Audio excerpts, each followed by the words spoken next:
Salmos 42 dice: Mi alma tiene sed de Dios.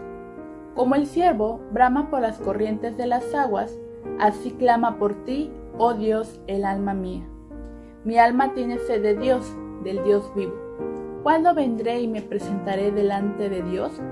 Fueron mis lágrimas mi pan de día y de noche, mientras me dicen todos los días: ¿dónde está tu Dios?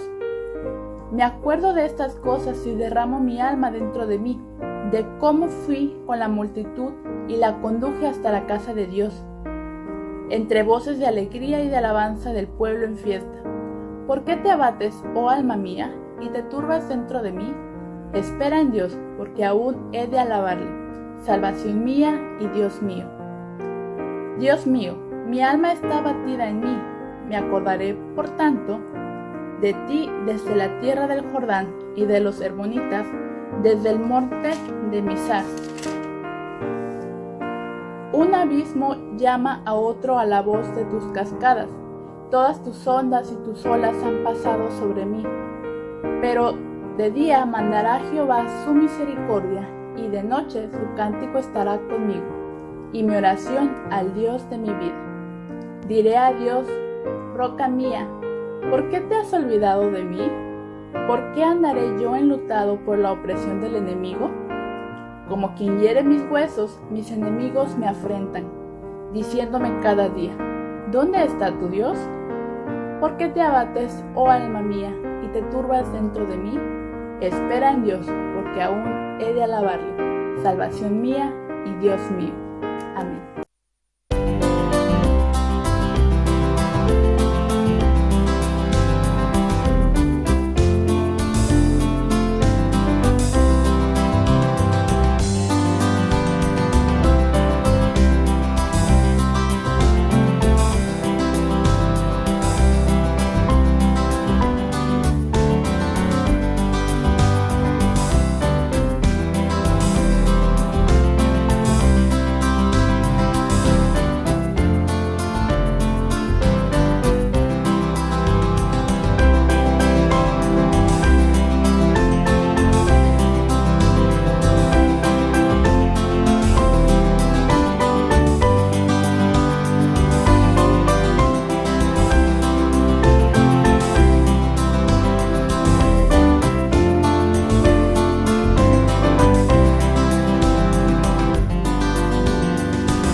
que extienda su amor y te muestre favor. Dios te mire con agrado y te dé paz.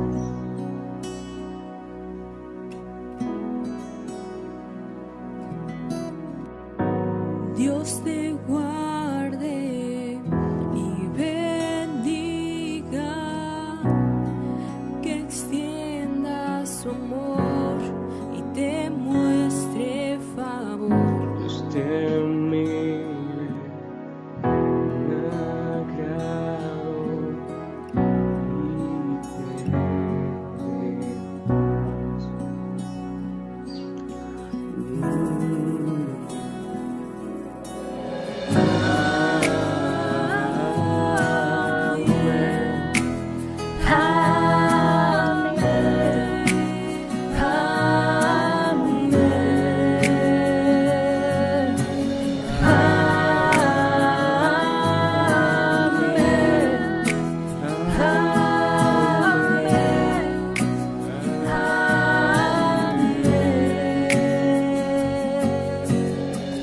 Dios te guarde y bendiga, que extienda su amor y te muestre favor. Dios te mire con agrado y te dé paz.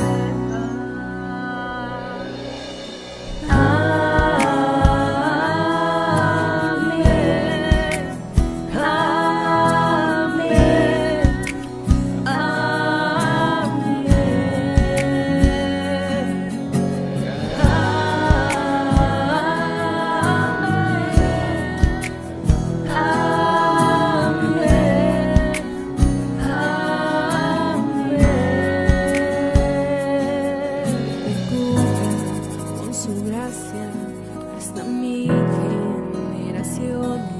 tu familia y tus hijos y los hijos de tus hijos. Su presencia te acompañe donde quiera que tú vayas, que te llene, te rodee, va contigo, va contigo.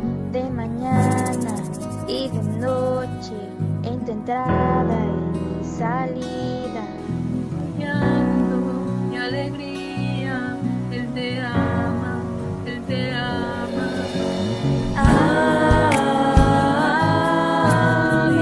amén, amén,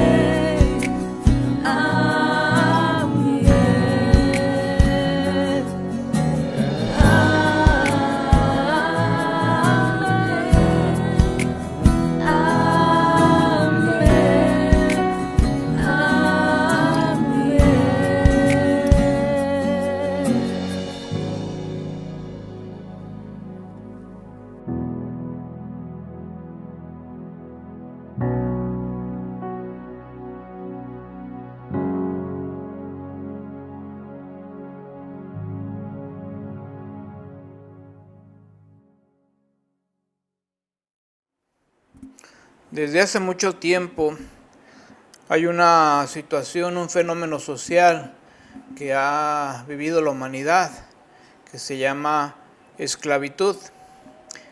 El mundo ha mostrado una faceta incorrecta, oscura, oprimida sobre la esclavitud. Podemos ver aquí en el dibujo que hay algunas personas de color oscura, negros, siendo llevados por los conquistadores. La historia nos ha enseñado cómo algunas personas crueles, viendo beneficio en la venta de esclavos, hicieron de estas personas un objeto, un elemento de comercialización y se estableció la esclavitud. Ahora no solamente estoy hablando de un tiempo de la Edad Media, la esclavitud es desde hace muchísimos años. Ya en la palabra del Señor podemos ver que en Egipto los judíos llegaron a ser sus esclavos. Entonces, nosotros tenemos un concepto interesante sobre la palabra esclavo. Y para nosotros, por ejemplo, mexicanos, si dijéramos yo soy esclavo, sería degradante, sería algo incómodo porque vivimos en un país donde todos somos libres.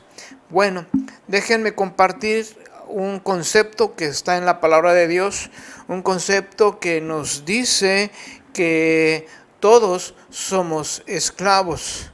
La pregunta que tendríamos que hacernos es: ¿de quién somos esclavos?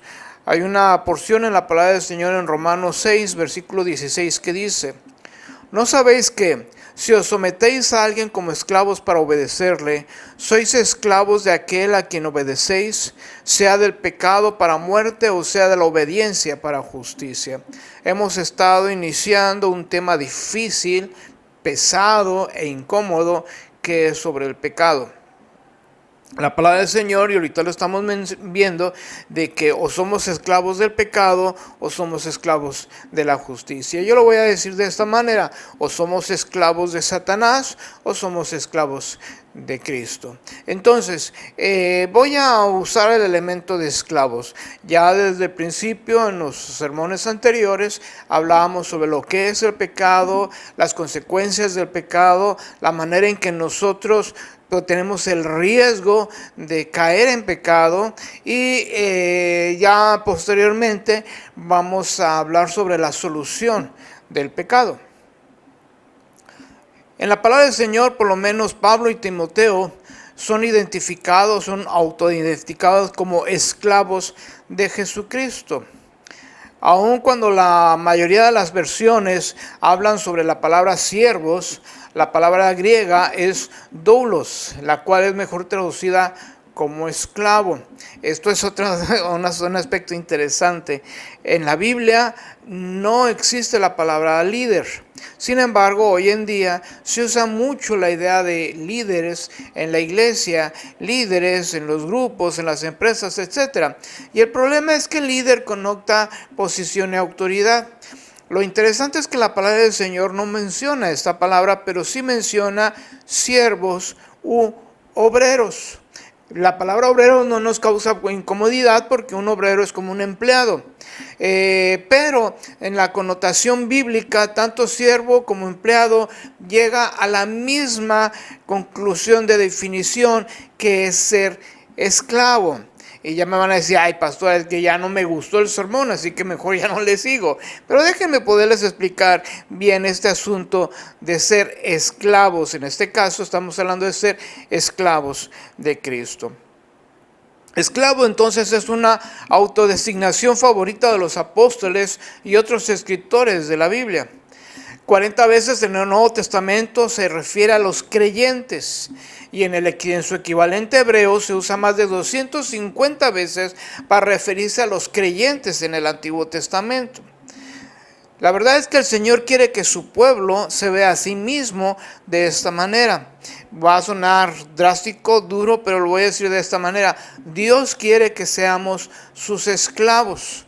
Y entonces en nuestra mente va a empezar a pasar un juego de conflictos, donde conforme a lo que la historia nos ha enseñado, conforme a las experiencias de países que han tenido esclavos, van a poner en nosotros una idea rebelde, una idea negativa sobre: yo no quiero ser esclavo. Yo soy una persona libre, yo soy una persona que tiene derechos a muchas cosas. Y entonces, por este concepto que la humanidad nos ha enseñado, para nosotros es muy difícil poder entender que la palabra del Señor nos dice que somos esclavos de Jesucristo. ¿Qué es lo que entonces significa ser un esclavo en el sentido bíblico? Hay varios paralelos que quiero compartir en esta tarde entre el cristianismo bíblico y la esclavitud del primer siglo. Recuerden esto: cada época ha sido diferente, cada época ha desarrollado una situación diferente. En el primer siglo, los judíos eran controlados por los romanos y aunque no se les llamaba esclavos, pero eran considerados como esclavos. Estaban oprimidos por los romanos. Entonces, Pablo, cuando escribe sus cartas, él usa el mismo concepto de esclavo, refiriéndose a él. Timoteo igual y muchos otros apóstoles y siervos de Dios en aquel tiempo se consideraron esclavos porque entendían el concepto de esta palabra. El primer paralelo en cuanto a la esclavitud es propiedad exclusiva. Los esclavos eran propiedad de sus amos. Como había mucho comercio en aquel tiempo, traían gente de otros lugares, de otros países y los vendían en los mercados. A veces había oferta de 2 por 1 o cosas así como ustedes quieran llamarle. Pero se vendía mucho a las personas.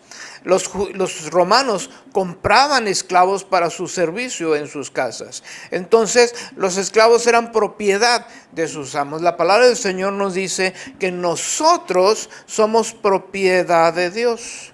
Dice 1 Corintios 6, versículo 19 al 20. Ustedes no son sus propios dueños, fueron comprados por un precio. Repito, los romanos iban al mercado y compraban por un precio a las personas. Bueno, en la misma connotación la palabra del Señor nos dice que fuimos comprados por precio por Cristo Jesús. Lo que hizo Jesús en la cruz fue pagar por nosotros con precio de sangre nuestra libertad al pecado para convertirnos en esclavos de Jesucristo. Y me van a decir, ay pastor, eso suena medio raro. ¿Cómo está eso? Nos quita del pecado para ser libres, pero al mismo tiempo nos lleva a una situación de esclavitud en Cristo. Esto es algo interesante que tenemos que asimilarlo en nuestra cabeza, en nuestro corazón, porque si no entendemos el concepto de esclavo conforme a la palabra de Dios, nos vamos a confundir y vamos a querer decir, yo no quiero ser esclavo, yo quiero ser libre. En Cristo yo soy libre, yo puedo hacer lo que yo quiera. Y déjame decirte, hermano, hermana, que esa es una idea equivocada. Cuando yo soy de Cristo, fui pagado por el precio de sangre en Cristo Jesús, y somos propiedad del Señor. Ya no vivo yo, mas vive Cristo en mí. Él es mi dueño, Él es mi Señor, Él me compró y entonces me convierto automáticamente en esclavo de Cristo. Los cristianos no existen en un mundo autónomo y sin reglas. Nosotros no somos los dueños de nuestro destino, ni los capitanes de nuestras almas. Fuimos comprados por un precio, por lo que pertenecemos a aquel que ha pagado ese precio, dice 1 Corintios 6:20. Porque habéis sido comprados por precio, glorificad pues a Dios en vuestros cuerpos y en vuestros espíritus, los cuales son de Dios. Entendamos esto, mis hermanos.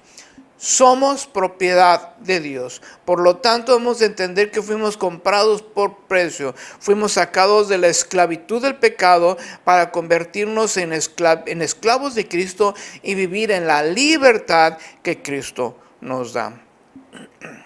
El otro paralelo es la sumisión completa. Dice Mateo 7:21. No todo el que me dice Señor, Señor, entrará en el reino de los cielos, sino el que hace la voluntad de mi Padre que está en los cielos. En aquel tiempo la esclavitud tenía sus reglas, tenía sus leyes. El dueño tenía todo el derecho de decidir qué iba a pasar con su siervo, con su esclavo. Si el esclavo servía fielmente, si el esclavo realizaba sus labores correctamente y se mantenía fiel a su trabajo durante mucho tiempo y a su servicio al Señor, las leyes le podían dar indicar al amo, darle la libertad a esa persona. Así es, el esclavo tenía que trabajar por su libertad. Bueno, pero este esclavo tenía que estar en sumisión completa a él.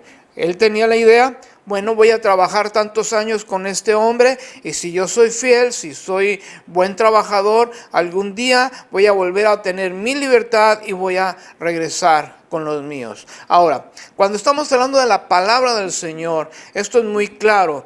No todo el que me dice Señor, Señor, entrará al reino de los cielos. Esto también nos lleva a que en el tiempo de la esclavitud, si un esclavo era rebelde, no obedecía, hacía cosas incorrectas, el amo tenía todo el derecho de quitarle la vida.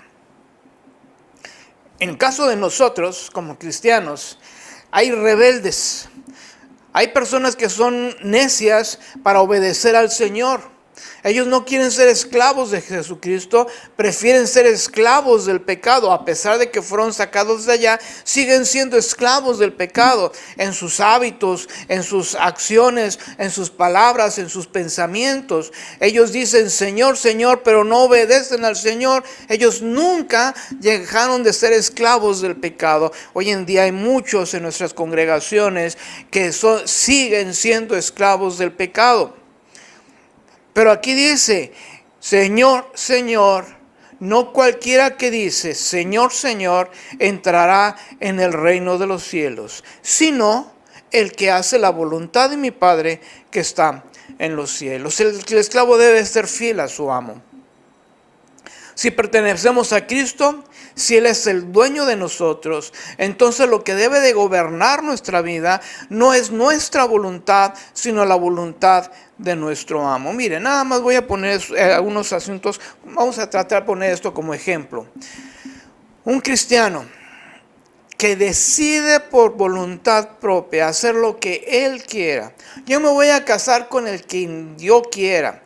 Yo voy a estudiar lo que yo quiera. Yo voy a tener el negocio que yo quiera. Yo voy a hacer de mi vida lo que yo quiera. En ese momento ese esclavo está viviendo en esclavo de pecado porque no se deja sujetar a la voluntad de Dios. Por lo tanto, el esclavo de Cristo dice, Señor, tú eres mi dueño. Mi voluntad no vale nada y tú me vas a decir lo que va a pasar con mi vida. Qué interesante, ¿no? ¿Usted será capaz de hacer eso? ¿Seremos capaces de decirle al Señor, hágase tu voluntad, no solo en el cielo, sino también aquí en la tierra? Es una bonita expresión en la oración modelo, ¿no? Pero lo pasamos por alto, porque generalmente queremos hacer nuestra voluntad en vez de la voluntad del Señor. El otro paralelo es una singular devoción. Ningún esclavo obedece a otros amos, pues su principal preocupación es llevar a cabo la voluntad de la persona a quien pertenece. Mateo 6:24 dice, nadie puede servir a dos señores, pues menospreciará a uno y amará al otro. O querrá mucho uno y despreciará al otro. Este pasaje debe tenerse mucho cuidado en cómo se aplica. Algunos hablan de, por ejemplo, en la vida cristiana, se dan el lujo de andar de iglesia tras iglesia y trabajan en todas las iglesias, inclusive en la suya, y ellos dicen, es que estoy sirviendo a un mismo Señor. Es Jesús y todas las iglesias son la iglesia del Señor, así que yo no estoy sirviendo a dos amos. Tengamos cuidado aquí con este tipo de interpretación, porque aquí está hablando de singular devoción. En la cultura romana, como mencionamos, los amos compraban a sus esclavos y ese esclavo tenía que servirle solamente a él y nada más que a él. Pero discúlpame, patrón, yo soy esclavo, así que yo soy esclavo tuyo, puedo ser esclavo de aquel amo, puedo ser esclavo de aquel amo. La palabra del Señor dice no. Tú tienes que ser fiel en donde tú eres esclavo. Lo voy a decir así, va a sonar también muy incómodo. Usted es esclavo de su propia iglesia. Usted tiene que tener devoción a su propia iglesia. Es cierto, otras iglesias son nuestros hermanos en la fe, pero su devoción principal es ser fiel en su propia iglesia. Ahora, no quiere decir que usted no pueda participar en otra iglesia siempre y cuando pueda ser responsable en su propia iglesia antes de ser de bendición a otra. A veces tenemos hermanos que son muy fieles a otras congregaciones, pero a la nuestra ni se aparece. No estoy hablando de esto. Ahora, por eso mencioné, tengamos cuidado en la interpretación del pasaje, porque aquí está hablando, o sirves al mundo o sirves a Dios. Específicamente habla de esto. Específicamente dice, o eres del pecado o eres de Dios, o eres esclavo del pecado o eres esclavo de la justicia. Nadie puede servir a dos señores. O estás con Satanás o estás con Dios. Porque si estás queriendo las dos cosas, vas a quedar mal con uno. Y en este caso, estaríamos quedando mal con Dios. Si yo practico las cosas del mundo, me vuelvo enemigo de Dios. Es como decir, me vuelvo enemigo de mi propio amo. Si cometo adulterio, fornicación, si digo malas palabras, malos pensamientos, diversiones incorrectas, inmorales, unión libre, divorcios, prostitución, robo, mentira, etcétera, etcétera, etcétera, yo no estoy siendo esclavo de Cristo, yo estoy siendo esclavo del pecado. Por lo tanto, me vuelvo enemigo de mi amo, y a la palabra del Señor, en otro momento vamos a manejar un poquito este concepto. Dios desecha al esclavo que no tiene singular devoción hacia Él. O tenemos devoción al pecado o tenemos devoción a Dios. No hay de otra. O eres de Dios o no eres de Dios. Otro paralelo es la total dependencia. Dice Hechos 17:28. Porque en Él vivimos, nos movemos y existimos. Así como algunos de vuestros mismos poetas han dicho, porque también nosotros somos linaje suyo. Hermanos, dependemos completamente de Dios. Un esclavo depende total a su amo para la provisión de sus necesidades básicas de la vida. Fíjense, esto es algo interesante. El esclavo entraba en la casa de su amo y el esclavo comía de la misma comida del amo, dormía en la misma casa del amo y tenía la misma protección del amo. Era la responsabilidad del amo. No eran puestos allí en un rincón, a ver qué comes, busca la comida en el basurero, yo no te voy a proveer nada. El amo tenía la responsabilidad de cuidar a su siervo, a su esclavo. De la misma manera, el cristiano debe depender humildemente por completo de nuestro maestro. Si alguno tiene falta de algo, pídala a Dios. El esclavo sí podía tener el derecho de acercarse a su amo y decir, amo, estoy enfermo, necesito medicina. Hay que ver esto interesante porque el concepto de la esclavitud en Roma era muy diferente al concepto de esclavitud, por ejemplo, de los españoles. Cuando los españoles llegaron a México a la conquista, tomaron esclavos. Pero si un esclavo se enfermaba, lo mataban o lo sacaban fuera de su casa. Si un esclavo tenía hambre, no les importaba y lo desechaban. Si un esclavo tenía problemas físicos, era un objeto desechable, lo quitaban porque les hacía estorbo. No, en cambio los romanos fueron un poquito más condescendientes de esto, sino que el amo se preocupaba por su esclavo, el verdadero amo. No estoy diciendo que todos los romanos eran buenos, porque había romanos crueles que sí llevaban al esclavo aún así al mismo circo romano. Pero en este concepto de cultura, Pablo lo usa. El cristiano debe depender humildemente por completo de nuestro maestro. Todas las cosas, hermanos, son provistas por Dios a nuestras vidas. Todo. No nuestros caprichos. No lo que yo quisiera, sino lo que es considerado bueno de parte de Dios para mí. Mas buscad primeramente el reino de Dios y justicia. Sé un buen siervo, sé un buen esclavo, obedece al Señor, séle fiel a tu Señor y Él te va a conceder todas tus necesidades y vas a depender completamente del Señor. El otro paralelo es que el esclavo debe ser personalmente responsable. En 1 Corintios capítulo 4, verso 1 y 2 dice: así pues, ténganlo los hombres como por servidores de Dios y administradores de los misterios de Dios. Ahora bien, se requiere que los administradores, cada uno sea hallado fiel. Otra vez regresamos a la cultura romana. El esclavo era tomado, era comprado, llevado a la casa. El esclavo tenía que ser fiel a su amo, tenía que servir fielmente a su amo, tenía que depender completamente de su amo. Pero dependiendo de cómo era la actitud y el desempeño del esclavo, el amo tenía la autoridad o el privilegio de tener a un esclavo como su mayordomo. Y el mayordomo, ya lo sabemos, es el que está al cuidado de la casa del amo. Entonces, un esclavo podía ascender a ser mayordomo y entonces sobre él, debajo de él había otros esclavos. Pero estos administradores tenían que ser hallados fieles. Un ejemplo, José. José fue vendido como esclavo, fue comprado como esclavo, entró a la casa de uno de los principales de Egipto.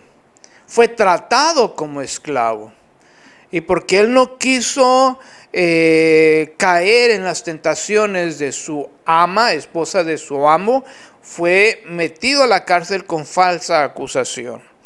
Qué vida novelística podríamos decir llevó José, ¿no? Fue trágico la situación, un esclavo venido a menos.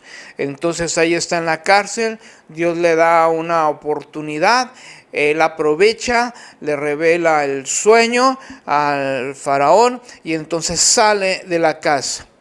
Y ya no está en la casa de aquel que lo compró, sino ahora está en la casa del mismo faraón. Y se vuelve administrador de todos los bienes de Egipto, para que este administrador sea hallado fiel delante de Dios, delante del faraón, y sea de bendición a otros. Entonces Josué fue personalmente responsable. Cada uno de nosotros como cristianos debemos de ser personalmente responsables del trabajo que nos da nuestro amo. Nosotros somos, repito, responsables delante de Cristo. Y un día le daremos cuenta. Y somos responsables sobre muchas cosas, hermano. Es interesante si hacemos una lista de todos los trabajos que tenemos que hacer como esclavos de Cristo. Y uno de los trabajos es cuidar de los bienes del Señor. Uno de los trabajos es defender la casa del Señor. Tristemente vemos que hay muchos cristianos que no defienden nada. No defienden su fe, no defienden su iglesia, no defienden su propio testimonio. Se viene abajo el testimonio. Nosotros somos responsables de todo lo que el Señor nos da, dones, talentos. Hermanos, el 80% de los miembros de una iglesia no sabe cuáles son sus dones, ni les interesa saber sus dones. Queremos llevar una vida tranquila, sin compromisos, hasta ahí. Pero cuando se nos dice que tú tienes un don, descúbrelo para que lo pongas en función en la casa de tu amo. La mayoría de las personas no quiere saber cuáles son sus dones. Y eso es un pecado delante de Dios, el no saber sus dones espirituales. Se lo digo a ti, hermano, se lo digo a todo mundo. Si tú tienes muchísimos años en la iglesia, pero no sabes cuál es tu don, estás en un pecado tremendo delante de Dios. Tu deber, tu responsabilidad es saber en qué eres hábil en la casa de tu amo para que tú le sirvas fielmente. Hay que hacer una aclaración en todo esto, porque estamos hablando de esclavos y nuevamente como que todavía nos cuesta trabajo aceptar la palabra esclavos. Cuando hablamos de esclavitud en Cristo, no estamos hablando de una relación tiránica, despótica, despótica, alimentada por el miedo y la sumisión forzada. Dios no está ahí con un chicote en la mano, nos mete a una caja ahí por días sin comer ni nada, insalubres, todo eso. No pensemos en esto como ser esclavos de Jesucristo. No tiene nada que ver. El concepto de esclavos en Cristo es algo diferente. No es un trabajo pesado, es un trabajo ligero. Es un trabajo que causa alegría, que causa gozo, porque queremos ser esclavos de Jesucristo. Y este es otro detalle también. En el tiempo de la esclavitud, llegaba un momento en que amo le decía a su siervo: ¿sabes qué? Me has servido muy bien durante todos estos años, te has ganado tu libertad. Y muchos esclavos le decían a su patrón, a su amo: muchas gracias por esta consideración, pero porque has sido bueno conmigo y he estado muy bien contigo, yo prefiero seguir siendo esclavo. Dice Alexander McLaren en uno de sus escritos: la fusión y absorción de mi propia voluntad a su voluntad. Yo hago lo que Él quiere, no lo que yo quiero. Conforme Él me enseña y me muestra más de sí mismo, más quiero conformarme a lo que Él quiere. Esto es amar al amo, amar al Señor, amar a Dios. Y dentro de estas responsabilidades, Dios no solamente me puso en la casa para trabajar con Él, para depender de Él, para que yo fuera fiel a Él, sino que también me dio responsabilidades de decirle a los demás qué significa ser esclavos de Cristo. No esclavos del pecado, esclavos de Cristo. Y la esclavitud en Cristo, hermanos, es la que nos va a dar una verdadera libertad, gozo, paz, alegría, satisfacción. La Biblia nos dice que somos esclavos de Cristo. ¿Qué es ser esclavo? Por tanto, que los hombres nos consideren como servidores, esclavos de Cristo. ¿Usted se considera un servidor de Cristo? Si es así, usted es un esclavo de Cristo. Llene estos paralelos. Si usted es rebelde a ser obediente al Señor, el Señor tiene todo el derecho de tomarlo y ponerlo en una situación muy difícil. No todo el que diga Señor, Señor, puede entrar al reino de los cielos. ¿Cómo está tu relación con Cristo? ¿Cómo está tu relación con el Señor? ¿Eres esclavo del pecado o eres esclavo de Cristo? Tú tienes que decidir hacia qué rumbo vas a ir y cómo vas a vivir. Bendiciones a todos.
Salmos 46. Dios es nuestro amparo y fortaleza. Dios es nuestro amparo y fortaleza, nuestro pronto auxilio en las tribulaciones. Por tanto, no temeremos aunque la tierra sea removida y se traspasen los montes al corazón del mar, aunque bramen y se turben sus aguas y tiemblen los montes a causa de su braveza. Del río sus corrientes alegran la ciudad de Dios, el santuario de las moradas del Altísimo. Dios está en medio de ella, no será conmovida. Dios la ayudará a clarear la mañana. Bramaron las naciones, titubearon los reinos, dio él su voz, se derritió la tierra. Jehová de los ejércitos está con nosotros. Nuestro refugio es el Dios de Jacob. Venid, ved las obras de Jehová, que ha puesto asolamientos en la tierra, que hace cesar las guerras hasta los fines de la tierra, que quiebra el arco, corta la lanza y quema los carros en el fuego. Estad quietos y conoced que yo soy Dios. Seré exaltado entre las naciones, enaltecido seré en la tierra. Jehová de los ejércitos está con nosotros. Nuestro refugio es el Dios de Jacob.